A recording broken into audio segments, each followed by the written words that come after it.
ingon siya kanang kung mukumpisal ko brad kay kasara sa isa ka tuig kadara Holy Week. Okay ra ba na? Nga kadara Holy Week, Semana Santa siya mo kumpisal. Kasa pa yun sa isa ka tuig. Okay ra ba daw na? So kung ato ang tag-ingan ang mga kinabuhi sa mga santos, di gid na sila di gid sila itugot nga mahuman ang usang buwan, di sila kakumpisal. Kana santos na gani na. Unsa pa kahata? Di ba? Si San Carlos Acutis, kada adlaw to mo kumpisal. Bisag ingon anak na siya kabuutan, ingon anak kasantosonon, kada adlaw. Si Padre Pio, iyang advice sa iyang mga parokyano, kaila mong Padre Pio? Saint Padre Pio, iyang advice sa iyang mga parokyano, kada semana mo kumpisal. Diba? Ang advice diri sa center, kada buwan kinahanglan magkumpisal ta. Nganuman, matud pa sa usa ka santos, ang usa ka santosunon nga tao makasala nagkapito sa usa ka adlaw. Diba? Sala ta sa una-una, sa pulong, sa buhat, o sa wala pagbuhat sa ngayong buhaton. So muna, ang pangutana, okay ra ba o kausara makumpisal sa usa ka tuig? Kung ako'y pangutanon, makaingon ko dili gid na okay. Di ba?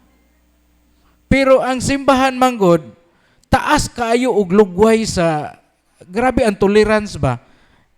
Bala gikuan man guna sa simbahan nga at least ang Katoliko nga magtotoo makakumpisal ka usa sa usa ka tuig. At least pinakataas na nga murag tugway sa simbahan para lang makakumpisal ang magtotoo nga Katoliko. Pero kita sa atong kagalingon, kita mooy mamalandong. Unsa may mga sala nga atong nahimo, kinahanglan ta nga makighiuli sa Ginoo. Gani ang kumpisal ko nakabati mo sa sakramento sa topic ganina, usa man siya sa gitawag og sacrament of healing. Di ba? Sakramento sa pag-ayo ang kumpisal. So, muna, ang tubag ana, di gyud pwede kay nga naman pertinan ng taasa. Imagine sa usa ka tuig wa jud ka kahimog usa ka mortal sin or wa ka kahimog venial sin. So motoy tubag bro. Okay. Dugang pangutana, Brad. Ako lang yung basahon kay murag di man masabtan yung pangutana. Matud pa din dili ko pangalawat kay dili pirmi makasimbag Domingo. Dugay-dugay na. So unsa man kay yang mensahe ani, unsa yang pangutana ani. So dili ko siya makapangalawat, Brad, kay dili man siya pirmi makasimbag Domingo. Unya dugay-dugay na magyud. So sa hong talk ganiha, ang di mo simbag Domingo, sala gyud to. Ha? So mo na pasabot niya, sala ba nang dili mo simbag Domingo, nya sala ba nang dili pod mga lawat. So kuan imong kinabuhi, minyo ba karon kasal sa pare, kinahanglan gyud ta mga lawat. Mudawat gyud ta sa body of Christ. No? Nya panilitan og di ka kasimba, sakto na imong nga dili mga lawat, pero required gyud nato nga mosimba gyud tag Domingo. Ha, dili lang singon nga dili na mo ka mangumpisal, kumo kay wa na kasimba dili na mo ka mangumpisal. Mortal ba yan na? Nga kanang kuan, dili ka mosimba. Pero nahibaw na siya, karon nahibaw na magyud mo nga dili pagsimbag Domingo, mortal sin man gyud na. So kanang gipangutanan nimo ayaw na nabuhata. Kaysa gyud na siya. Nao mo tubag. Okay, dugang pangutana, Brad, may ingon siya dinhi. Sala ba, Brad, ang magsigi og duol sa tambalan kung naay bation sa lawas? Sala ba ang magsigig duol sa tambalan kung naay bation sa lawas? Ato lang ni klaro ang tambalan, basin dili ni doktor, kay mura man generics ning tambalan, basin dili ni doktor, ang yambot ipasabot. So, sala. Nga naman, nahisupa ka sa unang sugo. Unsa man to'y unang sugo? Diba? Simbaha ang Ginoo nga imong Dios ug wa nay lain. So sa ato pa ang albularyo or manambalay mo na imuhang gihimong Dios. Kasupa ka sa unang sugo. Sala jud. Di ba? Ikaduha, di naman sad siguro nato usbon pa nato ag explain kung nganong sala ang pagduol sa mga tambalan kay sukad pag ganinang buntag hantod karong oras sa maora man dunay unod sa ato ang katikism.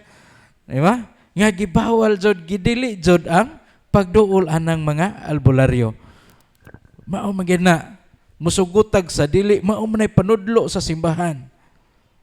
Diba? Ug muhimo ta ana nahisupak na ta sa mga panudlo sa simbahan. So muna siya tubag bro sa pangutana. Okay, time check. 11:38. Okay, mga nayang follow-up nga pangutana, Brad. Ingon siya, Brad, unsay buhaton sa mga habak, palihog ko iklaro, unsa kadakong sala ang magsigi og tangkil aning habak. Unsa kuno buhaton sa habak, nya unsa kuno kadakong sala ang magsigig tangkil aning habak. Maura gyapon ito bag nako. Akong usbon nakasala ta batok sa unang sugo. Unya unsa kabug-atan ng imagine lang god nga kanang habak ninyo naanay attached spirit ana, attached nga bad spirit, attached nga demonyo nga naa ana. So gasigi mog tangkil-tangkil ana inyong habak, di gasigi mog tangkil-tangkil sa demonyo adlaw o gabi gauban-uban sa demonyo. Ingon ana kabugat kung naatay habak. So ang disposal ana kinahanglan na siyang ato ang dili na siya ingong ilabay diretso ha. Kay ang uban kasagaran inig makadungog sa mga talk about sa habak, mahadlok na ilabay diretso. Ayaw na ninyo ilabay kay ngano naay proper disposal ana. So ang proper disposal sa habak pwede na ninyo i-surrender dito sa inyohang parokya. Depende sa pare, napoy pare nga di pod mo dawat ana. Napoy uban nga labi nag-exorcist nga pare mo dawat ana. Unya og pananglitan wala jud nya duod naara mo diri sa Bohol, di dada diri sa Lila kay kami mo dispose ana. Unya og naa mo sa layo, nabaron sa Cebu, nabaron sa Davao or Manila. So kamo ang mo dispose ana.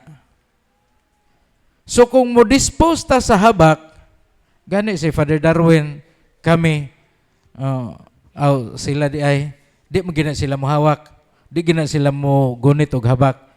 Ako may kanang gi-assign nga tig-dispose ana, mauna nga mapugos po taghikap, kay kita may mo bungkag ana.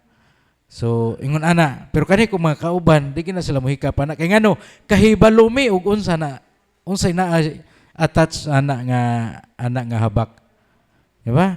So ang pag-dispose ana isiguro gihapon nga naa ta sa estado sa grasya. Mo dispose ta sa habak nga naa ta sa estado sa sala, awa na di lagi mo tuo ang demonyo basta naa ta sa estado sa sala.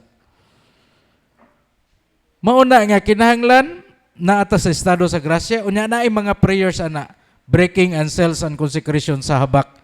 Pagkahuman og prayer ana, magkubkub mo og yuta, una bungkago ninyo, ayaw ninyo idritso og lubong kay ureg mga pila na po katuig, 20 katuig, makubkuban nagbata, magamit nagbalik. Di ba? Muna kinahanglan gubon. Nganong gubon? Parang ma-break ang iyahang consecration ana. Katong ritual nga gihimo sa tambalan ana. Ma-break na siya, mawala ang iyahang ritual tungod kay na-deform ang habak. Muna siya niya, kaman ilubong, butangan og holy and exercise water, butangag asin, tabunan. Muna siya proper disposal sa habak. Nya ang uban kay mahadlok man ana, munang i-surrender na ninyo, ayaw jud na ninyo labay og bisag asa. Samot na namang daghan may nga na experience na kay habak naa. Pero wa naman ako, Brad. Hay naman daay tuas balay. Wa ninyo gidala-dala ang demonyo, pero tuas balay ninyo gipapuyo. Na? Manang kinahanglan wag tangon jud na sa inyuhang lawas or wag tangon jud na diha sa inyong area. Labi na diha sa inyong balay. Kinahanglan ma-dispose jud na siya. Mo na siya ang disposal sa habak. Og mo nay tubag bro sa pangutana. Okay, daghang salamat Brad. Time check 11:43.